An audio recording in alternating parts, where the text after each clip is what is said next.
ನಮಸ್ಕಾರ ಆತ್ಮೀಯ ಸ್ನೇಹಿತರೆ, ಮಹಾದಾನಿ ಪ್ರೇರಣೆ ಚಾನಲ್ಗೆ ಸ್ವಾಗತ. ಇಂದು ನಾವು ಚಿಂತನೆ ಮಾಡೋಣ ಒಂದು ಅತಿ ಪ್ರಮುಖ ಆದರೆ ಬಹುಪಾಲು ಜನರ ಜೀವನದಲ್ಲೇ ಮರೆತು ಹೋಗಿರುವ ಪ್ರಶ್ನೆ ಮೇಲೆ. ಜೀವನವೆಂದರೆ ಏನು? ಈ ಪ್ರಶ್ನೆ ನಮಗೆ ಮಕ್ಕಳಾಗಿದ್ದಾಗಲೂ ಕಾಡುತ್ತಿತ್ತು, ಇಂದಿಗೂ ಕಾಡುತ್ತಿದೆ. ನಾವು ಓದುತ್ತೇವೆ, ಕೆಲಸ ಮಾಡುತ್ತೇವೆ, ಕುಟುಂಬ ಪಾಲಿಸುತ್ತೇವೆ, ಬಂಧುಗಳನ್ನು ನಂಬುತ್ತೇವೆ, ಹಣ ಹೂಡುತ್ತೇವೆ. ಆದರೆ ಈ ಎಲ್ಲದರ ಹಿಂದಿನ ಅರ್ಥವೇನು? ಜೀವನ ಎಂದರೆ ಏನು? ಕೆಲವರು ಹೇಳುತ್ತಾರೆ, ಜೀವನ ಎಂದರೆ ಹೆಸರುವಾಸಿಯಾಗೋದು. ಇನ್ನು ಕೆಲವರು ಹೇಳುತ್ತಾರೆ, ಹಣ ಕಮ್ಮಿ ಮಾಡೋದು. ಇನ್ನು ಕೆಲವರು ಸುಖ ಪಡೋದು, ತಿನ್ನೋದು, ಕುಡಿಯೋದು. ಆದರೆ ನಿಜಕ್ಕೂ ಹೇಳಿ, ಇದು ಜೀವನವೋ ಅಥವಾ ಕೇವಲ ಕಾಲಹರಣವೋ? ಹಿಂದಿನ ಕಾಲದಲ್ಲಿ ಋಷಿಗಳು, ತಪಸ್ವಿಗಳು, ಸಂತರು ಏನು ಹೇಳುತ್ತಿದ್ದರು ಇದರ ಬಗ್ಗೆ? ಅವರು ಹೇಳಿದ್ದು ತುಂಬ ಸರಳ. ಜೀವನ ಎಂದರೆ ಆತ್ಮನ ಪವಿತ್ರ ಯಾತ್ರೆ. ಈ ದೇಹದಲ್ಲಿ ನಾವು ಅತಿಥಿಗಳು. ಆತ್ಮ ಸತ್ಯ. ಪ್ರತಿಯೊಬ್ಬರೂ ಬೆಳಗ್ಗೆ ಎದ್ದು ಮೊಬೈಲ್ ನೋಡುತ್ತಾರೆ, ಬೇಗ ಬೇಗ ತಯಾರಾಗ್ತಾರೆ, ಕೆಲಸಕ್ಕೆ ಓಡುತ್ತಾರೆ. ಕಡೆಗೊಳ್ಳುವವರೆಗೆ ಈ ಜಗತ್ತಿನ ಆಟದಲ್ಲಿ ತೊಡಗಿರುತ್ತಾರೆ. ಇದರಲ್ಲಿ ನಾವು ಮರೆತಿದ್ದೇವೆ ನಾನೇನು ಎಂಬುವುದು. ನಾನೇನು? ನಾನು ಏನಕ್ಕೆ ಹುಟ್ಟಿದ್ದೇನೆ? ನನ್ನ ಆತ್ಮದ ಗಮ್ಯವೇನು? ನಾನು ಕೇವಲ ಯಂತ್ರದಂತೆ ಬದುಕುತ್ತಿದ್ದೇನೆ. ನಕ್ಕು ಮಾತನಾಡಿ ಕೆಲಸ ಮಾಡಿ ಹಾಗೆ ಮರೆತು ಹೋಗುತ್ತಿದ್ದೇವೆ ಜೀವನವನ್ನೇ. ಶಾಂತಿ ಎಲ್ಲಿದೆ? ಹೊತ್ತಿಲ್ಲದ ಭಾವನೆಗಳು. ನೀವು ಟಿವಿ ನೋಡಿದ್ರಾ? ಮಾಧ್ಯಮ ಓದಿದ್ರಾ? ಎಲ್ಲೆಂದರೆ ಅಲ್ಲಿ ಕೇಳಿ ಬರೋದು ಯಶಸ್ಸು ಬೇಕು, ಹಣ ಬೇಕು, ಶಕ್ತಿ ಬೇಕು ಎಂದು. ಆದರೆ ಕೇಳಿ, ಒಬ್ಬ ವ್ಯಕ್ತಿ ಎಷ್ಟೇ ಹಣ ಸಂಪಾದಿಸಿದರೂ ಆತ್ಮದಲ್ಲಿ ಶಾಂತಿ ಇಲ್ಲದಿದ್ದರೆ ಏನು ಅರ್ಥ ಹೇಳಿ? ನಮ್ಮ ಮನಸ್ಸು ದಿನವಿಡೀ ಚಿಂತೆಗಳಿಂದ ತುಂಬಿರುತ್ತೆ, ಭೀತಿಯಿಂದ, ಹಿತಾಹಿತ ಭಾವನೆಗಳಿಂದ. ಬಾಹ್ಯ ಯಶಸ್ಸು ಆತ್ಮದ ಆಂತರಿಕ ಶುದ್ಧಿಯ ಜೊತೆ ಹೋಗದಿದ್ದರೆ ಅದು ಪೂರಕವಲ್ಲ. ಜೀವನದ ರಹಸ್ಯವೆಂದರೆ ಆತ್ಮವನ್ನು ಅರಿಯುವುದು. ಉದಾಹರಣೆಗೆ, ಒಂದು ಬಾರಿ ಉತ್ತರಾಖಂಡದ ಹಿಮಾಲಯ ಪ್ರದೇಶದಲ್ಲಿ ಒಬ್ಬ ಉದ್ಯೋಗಿ ಎಲ್ಲವನ್ನೂ ಹೊಂದಿದ್ದರು. ಬಂಗಲೆ, ಕಾರು, ಕುಟುಂಬ, ಆನಂದ. ಆದರೆ ಅವರು ಯಾವತ್ತೂ ಶಾಂತಿಯಿಂದ ಇರಲಿಲ್ಲ. ಒಂದು ದಿನ ಅವರು ಪರ್ವತವಾಸಿಯ ಸತ್ಸಂಗಕ್ಕೆ ಹೋದರು. ಆ ತಪಸ್ವಿ ಕೇಳಿದರು, ನೀವು ಎಲ್ಲವನ್ನೂ ಹೊಂದಿದ್ದೀರಾ ಎಂಬ ನಂಬಿಕೆ ಇದೆಯಾ? ಅಥವಾ ನಿಮ್ಮ ಆಳದಲ್ಲಿ ಶೂನ್ಯತೆ ಇದೆಯಾ ಎಂದು ಕೇಳಿದರು. ಅವರಿಗೆ ನಿಜವಾದ ಉತ್ತರ ಗೊತ್ತಾಯಿತು. ಅವರು ಬಾಹ್ಯ ವೈಭವವನ್ನು ಬೆಳೆಸಿದ್ದರು, ಆದರೆ ಆತ್ಮದ ಬೆಳಕು ಕಳೆದುಕೊಂಡಿದ್ದರು. ಅಂದಿನಿಂದ ಆತ ಪ್ರತಿದಿನ 1 ಗಂಟೆ ತಪಸ್ಸು ಮಾಡೋದು, ಜಪ ಮಾಡೋದು, ಧ್ಯಾನ ಮಾಡೋದು ಮಾಡುವವರು. ಅವರ ಬದುಕು ಬದಲಾಯಿತು. ಆತ ನಗುತ್ತಾರೆ, ಆತ್ಮ ತೃಪ್ತಿ ಹೊಂದುತ್ತಾರೆ.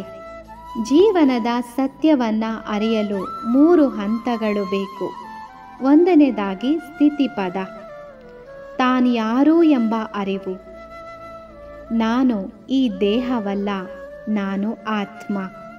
ಆತ್ಮ ಶುದ್ಧ, ಶಾಶ್ವತ, ದೇವಿಯ ಒಂದು ಕಿರಣ.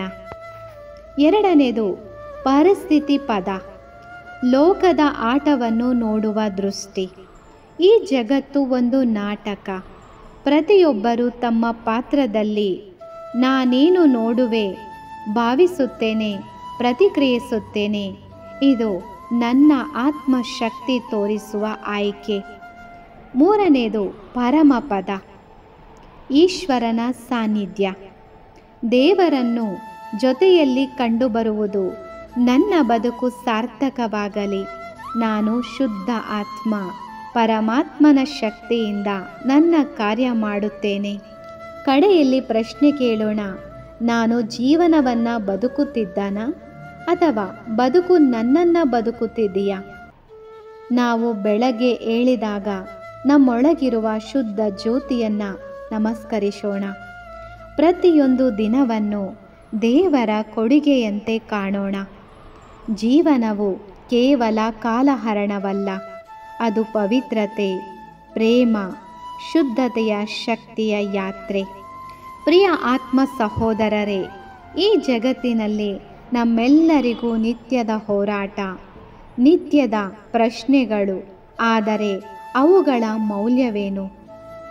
ನಾವು ಏನು ಹುಡುಕುತ್ತಾ ಇದ್ದೇವೆ? ನಿಜವಾದ ಸತ್ಯವೇನು? ಈ ಪ್ರಶ್ನೆ ಒಂದೇ, ಜೀವನವೆಂದರೆ ಏನು? ಇದು ಕೇಳೋದು ಸುಲಭ, ಆದರೆ ಉತ್ತರಿಸೋದು ಅತ್ಯಂತ ಗಂಭೀರ. ಬಹುತೇಕ ಮಂದಿ ಜೀವನವನ್ನು ಬದುಕಿಲ್ಲ, ಅವರು ಕೇವಲ ಕಾಲ ಕಳೆದಿದ್ದಾರೆ. ಆದರೆ ಜೀವನವೆಂದರೆ ಏನು ಎಂಬುದರ ಬಗ್ಗೆ ಆಲೋಚಿಸುವುದು ಮನುಷ್ಯನ ಮೂಲ ಧರ್ಮ. ಜೀವಮಾನ ಕಾಲದ ಸಾಗರದ ಒಂದು ನದಿಯ ಪ್ರವಾಹ. ನಾವು ಶ್ವಾಸ ತೆಗೆದುಕೊಳ್ಳುತ್ತೇವೆ, ಬಾಯಲ್ಲಿ ಆಹಾರ ಹಾಕುತ್ತೇವೆ, ಉಸಿರು ಬಿಡುತ್ತೇವೆ. ಇದೇ ಜೀವನವಾ? ಇಲ್ಲ. ಜೀವನ ಎಂಬುದು ಕೇವಲ ದೇಹದ ಕ್ರಿಯೆಗಳಲ್ಲ, ಅದು ಒಂದು ಆತ್ಮ ಸಾಧನೆಯ ಪಯಣ. ಇದಕ್ಕಿಂತ ಮುಂಚೆ ನೀವು ಕೇಳಿದಿರಾ, ನಾವು ದೇಹವಲ್ಲ, ನಾವೊಂದು ಶುದ್ಧ ಆತ್ಮ. ಈ ಪಯಣವನ್ನು ನಾವು ಅರ್ಥ ಮಾಡಿಕೊಂಡಾಗ ಮಾತ್ರ ನಿಜವಾದ ಬದುಕು ಆರಂಭವಾಗುತ್ತದೆ. ಜೀವಮಾನ ಎನ್ನುವುದು ಕಾಲದ ಹಬ್ಬವಲ್ಲ, ಅದು ಆತ್ಮದ ಹಕ್ಕು. ಒಂದು ಗಡಿಯಾರವು ಟಿಕ್ ಟಿಕ್ ಎನ್ನುತ್ತಾ ಹೋಗುತ್ತದೆ. ಆ ತಾಳೆಗೆ ನೀವು ನಿತ್ಯ ಓಡುತ್ತಿದ್ದೀರಾ, ಆದರೆ ಆ ಓಟದ ಗಮ್ಯವೇನು? ಈಗ ನಿಮಗೆ ನಾನೊಂದು ಕತೆ ಹೇಳುತ್ತೇನೆ. ಒಬ್ಬ ಮಗನು ಸರೋವರದ ದಡಕ್ಕೆ ಹೋದರು. ಅಲ್ಲಿ ನೀರು ತುಂಬ ನಿಲುಕಿಲ್ಲದೆ ಹರಿಯುತ್ತಿತ್ತು. ಅವರು ತನ್ನ ಮುಖವನ್ನು ನೋಡಿದರು. ಒಂದು ಕ್ಷಣ ನೆನಪಾಯಿತು, ನಾನು ಯಾರು? ಏಕೆ ಬಂದೆ? ಏನು ಮಾಡುತ್ತಿದ್ದೇನೆ? ಈ 3 ಪ್ರಶ್ನೆಗಳು ಅವರಿಗೆ ಬಂತು. ಅಲ್ಲಿ ಅವರಿಗೆ ಒಬ್ಬ ವೃದ್ಧ ಸನ್ಯಾಸಿ ಭೇಟಿಯಾದರು. ಅವರು ಕೇಳಿದರು, ಸ್ವಾಮೀಜಿ, ಜೀವನವೆಂದರೆ ಏನು? ಸನ್ಯಾಸಿ ನಕ್ಕರು.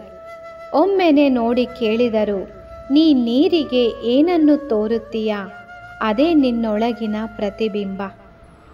ನೀವು ಹೇಗೆ ಆಲೋಚಿಸುತ್ತೀರೋ ಅದೇ ನಿಮ್ಮ ಜೀವನದ ರೂಪ ಎಂದು. ಆತ್ಮ ಮತ್ತು ದೇಹದ ವ್ಯತ್ಯಾಸ. ಪ್ರತಿಯೊಬ್ಬರೂ ಒಂದು ದೇಹವನ್ನು ಹೊಂದಿದ್ದಾರೆ, ಆದರೆ ನಾವು ದೇಹವೇನಾ? ಇಲ್ಲ ಸ್ನೇಹಿತರೆ, ನಾವು ದೇಹದೊಳಗಿನ ಆತ್ಮ.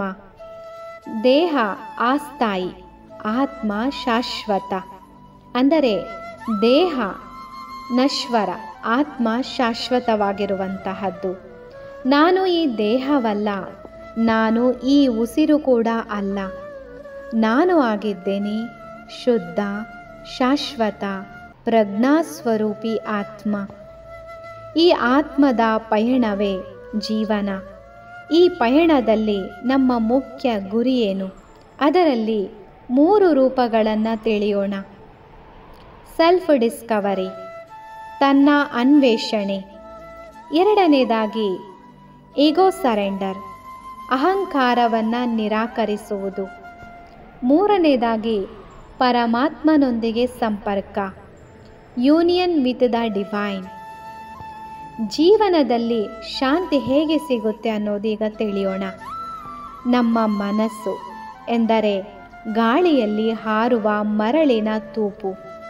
ಅದು ಎಲ್ಲವನ್ನ ಹಿಡಿಯಲು ಹೊರಡುತ್ತದೆ, ಆದರೆ ಶಾಂತವಾಗೋದಿಲ್ಲ. ಜೀವನದಲ್ಲಿ ಶಾಂತಿ ಬರಬೇಕೆಂದರೆ 3 ಮಾತುಗಳನ್ನು ನಾವು ಅರಿಯಬೇಕು.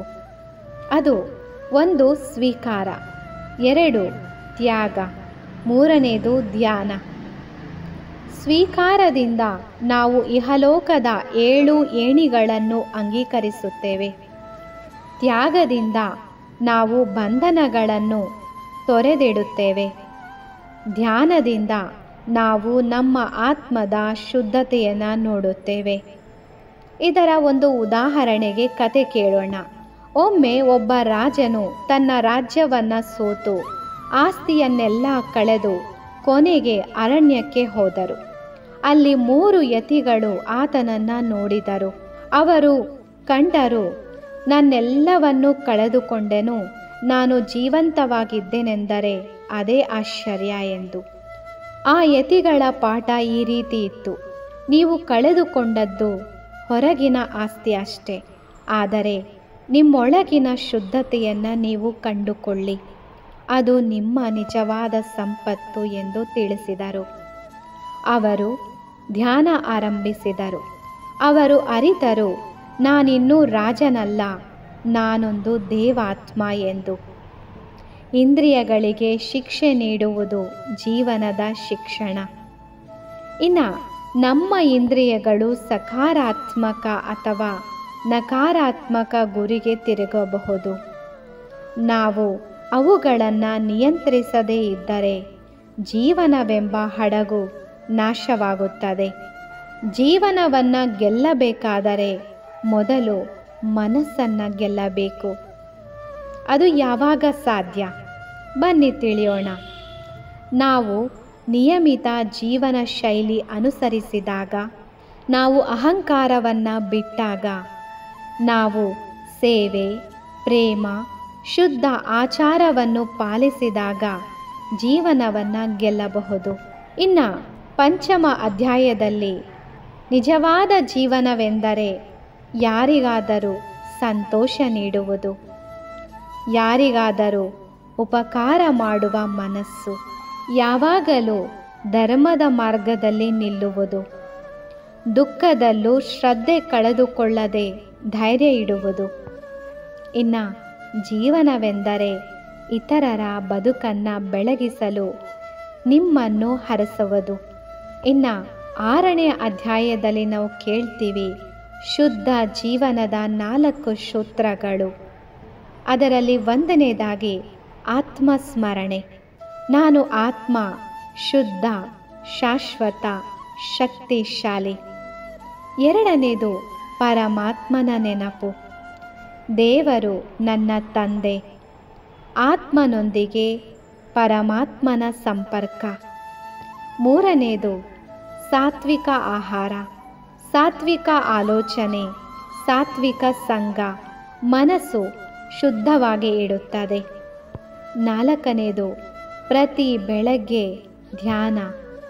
ಬಡಾವಣೆಯಲ್ಲಿ ಬೆಳಕು ಹಂಚಿದಂತೆ ಮನಸ್ಸಿನಲ್ಲಿ ಶಾಂತಿ ಹರಡುವುದು. 7ನೇ ಅಧ್ಯಾಯದಲ್ಲಿ ಸಂಜೆ ಆದಾಗ ನಿಮ್ಮ ಮನಸ್ಸಿಗೆ ಒಂದು ಪ್ರಶ್ನೆ ಹಾಕಿಕೊಳ್ಳಿ. ಪ್ರತಿದಿನ ರಾತ್ರಿ ಈ ಪ್ರಶ್ನೆಗಳನ್ನು ಕೇಳಿ. ನಾನು ಇಂದು ಯಾರಿಗೆ ನಗುವನ್ನು ಕೊಟ್ಟಿದ್ದೇನೆ?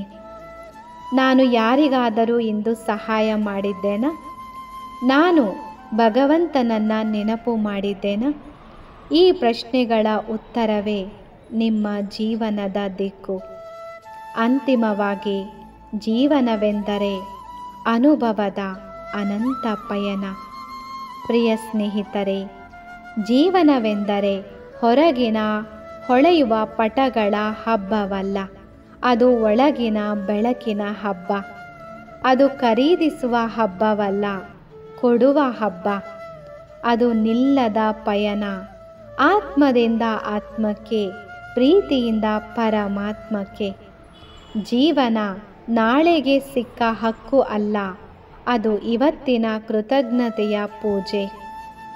ಅಂತಿಮವಾಗಿ ನೀವು ಇಂದು ಈ ಭಾಷಣವನ್ನು ಕೇಳಿದ್ದೀರಾ ಅಂದರೆ ನೀವು ಹುಡುಕುವ ಜೀವನದ ಅರಿವು ಈಗ ಆರಂಭವಾಗಿದೆ. ಇದನ್ನು ಕೇಳಿದ ಮಿಗಿಲು ಯಾರಿಗೂ ಇಲ್ಲ. ಇದು ದೇವರಿಂದ ನಿಮಗೆ ಬಂದ ತಾತ್ಪರ್ಯ. ಇನ್ನು ಮುಂದೆ ಪ್ರತಿದಿನ ನಿಮ್ಮ ಶ್ವಾಸದ ಹಿಂದೆ ಒಂದು ಅರ್ಥ ಇರಲಿ.